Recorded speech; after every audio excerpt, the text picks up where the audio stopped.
Hello बच्चों, आप सभी का स्वागत है मेरे यूट्यूब चैनल में।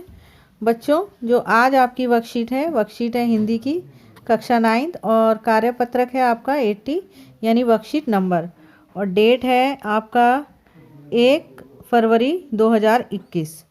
यहाँ पर आपको अपना नाम लिखना है और यहाँ पर आपको अपने क्लास टीचर का नाम लिखना है। तो बच्चों, वर्कशीट को शुरू करने से पहले आप मेरे चैनल को सब्सक्राइब कर लें और बेल आइकन को भी प्रेस कर लें, जिससे मेरी आगे आने वाली वीडियो का आपको टाइम से नोटिफिकेशन मिल सके। तो आइए शुरू करते हैं। विद्यासागर नौटियाल ने माटी वाली कहानी के माध्यम से विस्थापन, एक स्थान को छोड़कर दूसरे स्थान पर बसना के दर्द का चित्रण किया है। विकास के लिए सरकार सड़क, पुल, बांध और कारखाने आदि बनाती है, जिसके लिए जमीन, जल, नदी और जंगल का प्रयोग करती है।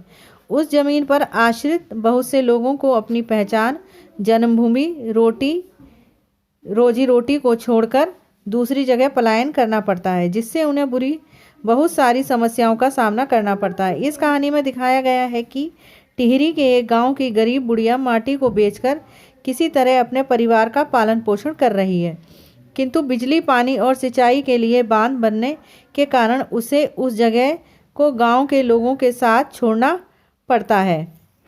गरीब और श्रमिक वर्ग किस तरह से इस समस्या से जूझ रहा है, इसका चित्रण लेखक में बहुत ही संवेदनशीलता और मार्मिकता से किया है। नीचे कहानी के अंश को पढ़िए और संबंधित प्रश्नों के उत्तर दीजिए।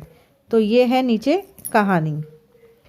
शहर के सेमल का तप्पड़ मोहल्ले की ओर बने आखिरी घर की खोली में पहुंचकर उसने दोनों हाथों की मदद से अपने सिर पर धरा बोझ नीचे उतारा। मिट्टी से भरा एक कंटर यानी कनस्तर माटी वाली टिहरी के शहर में शायद ऐसा कोई घर नहीं होगा जिसे वह ना जानती हो, जहां उसे ना जानते हों। घर के कुल निवासी, बरसों से वहां रहते आ रहे किराएदार, उनके बच्चे तलक, घर घर में लाल मिट्टी देते रहने के उस काम को करने वाली वह अकेली है। उसका कोई प्रतिद्वंदी नहीं। उसके बगैर तो लगता है टिहरी शहर के कई ऐसे घरों में चूल्हों का जलना तक मुश्किल हो जाएगा।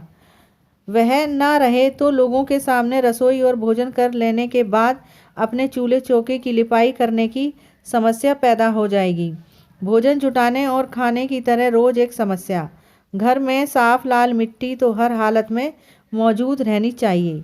चूल्हे चौकों को लीपने के अलावा साल 2 साल में मकान के कमरों, दीवारों की गोबरी लिपाई करने के लिए भी लाल माटी की ज़रूरत पड़ती रहती है।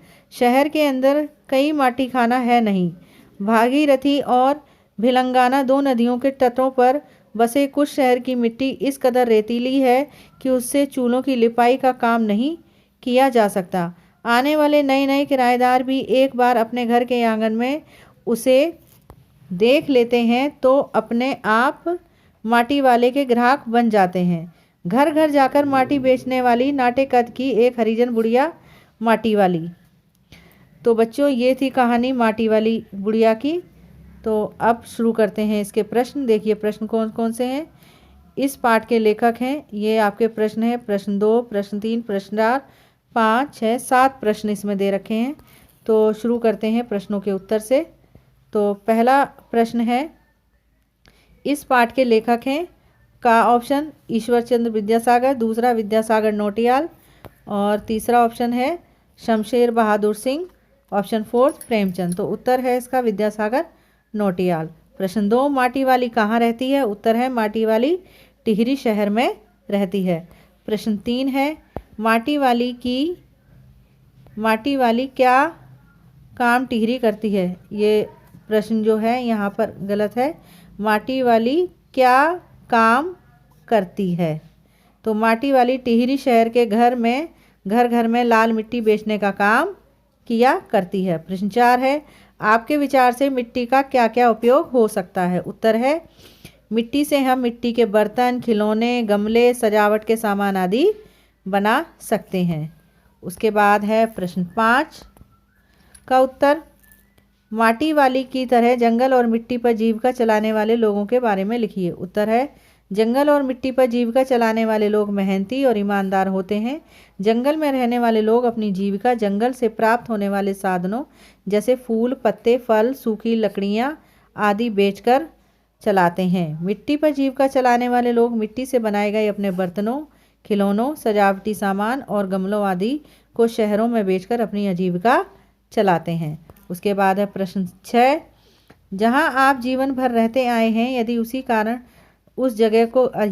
कारण उस जगह को छोड़ना पड़े तो आपको कैसा महसूस होगा, लिखिए। उत्तर है जहां हम जीवन भर रहते आए हों, यदि किसी कारण उस जगह को छोड़ना पड़े तो हम बहुत हमें बड़ा दुख होता है, क्योंकि हम उस जगह से भावनात्मक रूप से जुड़ चुके होते हैं। हमारे बचपन की सभी यादें उस स्थान से जुड़ी होती हैं, इसलिए स्वयं को वहां से अलग करना बहुत कष्टदायी होता है। प्रश्न 7 है, किराएदार भी एक बार घर के आंगन में उसे देख लेते हैं तो अपने आप माटी वाली के ग्राहक बन जाते हैं। आपके विचार से ऐसा क्यों था? उत्तर है क्योंकि टिहरी शहर में माटी बेचने वाली और कोई नहीं थी। उसका स्वभाव भी काफ़ी मिलनसार था। टिहरी शहर में माटी की आवश्यकता सभी को थी, क्योंकि घर घर चूल्हे चौकों की लिपाई, दीवारों की लिपाई आदि लाल मिट्टी से ही की जाती थी। तो बच्चों, ये थी आपकी वर्कशीट। आशा करती हूँ आपको समझ में आई होगी।